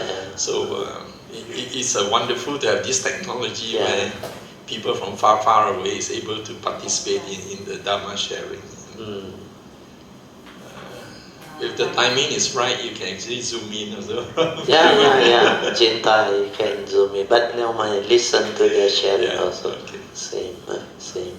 Shall we say big sadhu again? Sadhu, sadhu. Also, would like to thank all those who bring the offerings and make this puja and Dhamma session possible. We should rejoice together. Thus I learned to have this virtue of rejoicing. Is a very beautiful meritorious action, and is a very beautiful virtue. Sadhu, sadhu, sadhu. We are rejoicing is the best virtue. You got nothing to lose, everything to gain. Understand? You have no negativity, and you keep on sadhu, sadhu, sadhu. Why so difficult? And it's a meritorious. It gives you joy. Understand? Your heart open up. And it cut away envy and jealousy. When you know how to rejoice, you cannot develop the opposite negativity already. When you say sadhu, actually you're in the moment. You're not thinking of something else. So, one more thing I forgot. You tell Chin Hao the chanting, very important, the puja chanting. Don't cut it out. I realize he always cut it out. Never mind, because that one is the puja on the physical class, the offering, the significant. People must listen to that. Then the sharing of merit at the end must put in. Don't go and say, you want to do short video, can, understand? But the full one, put it in. So that people who want to skip, they can skip one, no problem. But at least they know what you are doing. Our puja is different. Then the closing puja is again different. Then people develop faith now through the puja. We had that day in Singapore, Chin Hao also, without him knowing, he cut off my sharing of the blessing for the host. So big deal, we were just do all cut off. No, that's why I had to put it back. Because people host this thing and with so much joy for 5 hours, so happy that it was recorded, then the last part missing. Because then I told them special for him because he has a parami to host. The brother-in-law and the sister, they have this 3-story landed property in Singapore. I think it's not cheap one, at least 8 to 9 million to own it. Sing dollar, no, not ringgit. Then with that parami, like Brother Tike said, he at first want to look for a Dharma venue to host the Dana. So he checked this and they were either doing renovation or they had something on. So there was no conducive venue. Then suddenly he remembered the sister got this suitable landed property to allow him to host. And he called the sister. Luckily the sister checked with the husband. And the sister and the husband also heard my Dhamma before. Straight away the husband, the brother-in-law said, no problem, he said, honor, he said, when I was there, he told me, he said, but do you know, I was full of joy when I heard you are coming and I get to host it together with Brother Tike. He said, why? Because I was observing you on the YouTube, he said, you're sharing. You were so calm and so clear with what you share and what you say. If people can understand, no, they look at you, they observe you, no. He is not like Tia Lang Kong, wow, this brother Teo, how good. He never heard one. This joker actually not famous, no name one. But just because he, like TK, brother TK, he told me one. He said he happened to click on my video. Then he like, no time, don't want to listen. Then he wants to actually go over to something else. Then somehow accidentally he click on again. No? Then when the video come out, he listened, he heard the word the living Dhamma. Oh, that one make him interested. No? He went in and checked. No? Because he said he was looking for somebody who can teach the living Dhamma. Because he understand a lot of knowledge Dhamma, but he cannot live it. Then Hui Rong also that day, the Tuesday class, after the class he shared the Patisha Sangha. I asked her, I said, Hui Rong, you can understand? She said, can. Very funny, now can understand already. Then like Brother Song says, so clear, so different. Then Su Yi also say, so clear, so different. Then Hui Rong add in, he said, but Teo, last time 以前 he used Mandarin with a Taiwanese. He said, 以前 he said the meaning in English. He said, 我们知道, we understand that knowledge, we cannot do it. She know. Her inside she know. She cannot do it. All the theory beautiful, marvelous, cannot do it. But he said the last few years are very strange. Something happened. She also don't know what happened now. Now the question no more. Instead of cannot do, she realized she can understand and she can behave differently from last time. Means she can live it already. That's why I rejoice with her. That's why even Anne not free. She alone drive down. That's why they have faith. It means they have faith. They say because of Dhamma, the moment Tuesday class physical open, she keep on coming non-stop until today. That's why we should all rejoice. Sadhu, sadhu, sadhu. Now I realize more and more people can understand my sharing. That's why I willing to go deeper. The same note that you all had 4 or 5 years ago.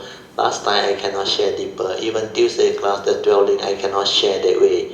Then now, the awareness, the Dhamma Vichaya, the Dhamma investigate, how you silence your mind to do it, I can add in. Because if you cannot understand, I say all those things, make you sleepy only, understand? Wasting everybody's time. But now people can understand, that's why I share. Then when I share, you all find out yourself. Surprisingly, you can follow, at least to a certain extent. Do you realize that? Especially thought-based and all those things. It's not like alien to you anymore. Okay? Sadhu, sadhu, sadhu. So luckily the recording here is still on. So Jin Hao can still get the end there. Otherwise, whether Suyan share also not. Okay, so we can adjourn. The above whiteboard notes mainly refer to thought cannot meditate. To meditate, to realize the truth, to awaken, you need sati. or mindfulness. There is awareness, pure awareness.